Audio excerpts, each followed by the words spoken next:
ਹੁਣ ਜ਼ਿੱਦ ਹੈ ਸ਼ੀਰੇ ਦੀ, ਕਿਸੇ ਨੂੰ ਆਪਣਾ ਕਹਿਣਾ ਨਹੀਂ।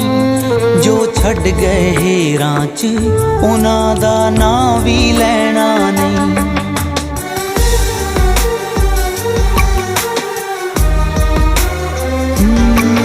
ਹੁਣ ਜ਼ਿੱਦ ਹੈ ਸ਼ੀਰੇ ਦੀ, ਕਿਸੇ ਨੂੰ ਆਪਣਾ ਕਹਿਣਾ ਨਹੀਂ।